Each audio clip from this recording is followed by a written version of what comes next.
বেগুন, মূলা, আলু আর পেঁয়াজ কুলে দিয়ে একটা ভাজা বা চচ্চড়ির মতো হবে। এই ছুরিটা দিয়ে কাটছি। এই দেখো, এই মূলো, আলু, বেগুন কাটা হয়ে গেল। এখন কেটে নেব পেঁয়াজ পাতা। কেটে নিচ্ছি পেঁয়াজ পাতা। এই পেঁয়াজটাকে এখন দিয়ে নেব। রেডি কাটা কুটো। এখন একটা ফ্রাই প্যান বসিয়ে নিলাম। এদিকে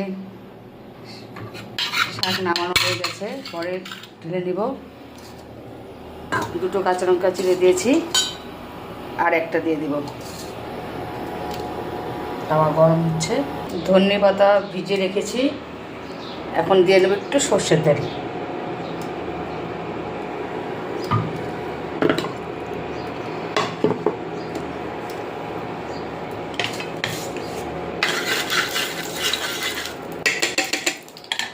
দিয়ে দেব ফোড়নে শুকনো মরিচ, দিয়ে দেব কালো জিরে,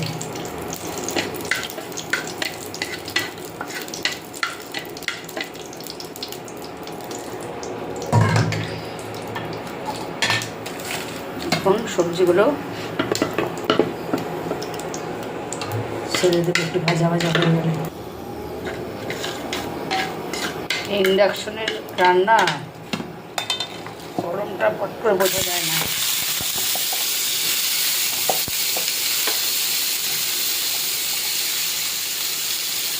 সবজিগুলো ছেড়ে দিলাম। দিয়ে নেব নুন, রক সল্ট পরিমাণ মতো, আর দিয়ে নেব পরিমাণ মতো হলুদ।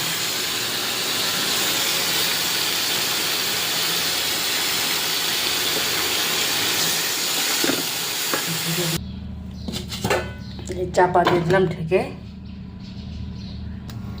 সবাইকে বলা হয়নি, একটু আগে কারেন্ট চলে গেছিলো, এই আবার লাইন এলো।